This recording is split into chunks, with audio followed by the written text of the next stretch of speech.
गांव की हरियाली में जहां सूरज की किरणें खेतों पर सुनहरी चादर बिछाती थीं, रामू नाम का किसान अपनी मेहनत में लीन था। उसकी पत्नी श्यामा की आंखों में हमेशा एक चमक रहती थी, लेकिन वो कभी संतुष्ट नहीं होती थी। हर दिन जैसे ही रामू खेतों से लौटता, श्यामा की आवाज उसके कानों में गूंजती, मुझे सोना चाहिए, मुझे हीरा चाहिए और मुझे एक महल चाहिए। उसकी लालच का कोई अंत नहीं था। रामू, जिसका दिल हमेशा अपनी पत्नी की खुशी के लिए धड़कता था, दिन रात खेतों में काम करता, लेकिन श्यामा की निरंतर इच्छाएं उसे थका देती थीं।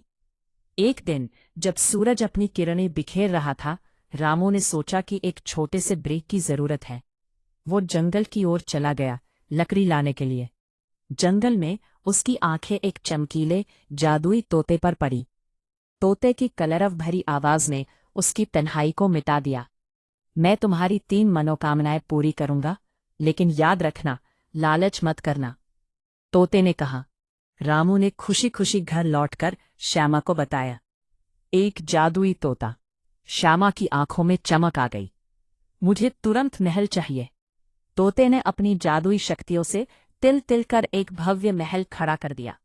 श्यामा की खुशी के कोई ठिकाने नहीं थे। अब मुझे बहुत सारा सोना चाहिए, उसने फिर से कहा, और एक पल में उनके सामने सोने की ढेर लग गई। लेकिन जब तोता ने पूछा, अब और क्या चाहिए, तो श्यामा ने अपने लालच में और अधिक बढ़कर कहा, मुझे दुनिया का सबसे अमीर इंसान बनना है। तोते ने इस बार केवल हंसते हुए कहा, लो, तुम्हारा लालच पूरा। और अचानक महल गायब हो गया। सोना कीचड़ में बदल गया। श्यामा, जो एक पल पहले तक गर्वित थी, अब गंदे कीचड़ में धंस गई। उसकी चीखें चारों ओर गूंजने लगी, और चाहिए, और चाहिए। रामू ने यह सब देखा और समझा कि लालच का कोई अंत नहीं होता।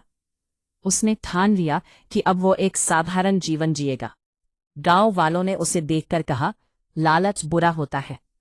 और रामू ने अपनी पत्नी की कहानी से एक बड़ा सबक सीखा।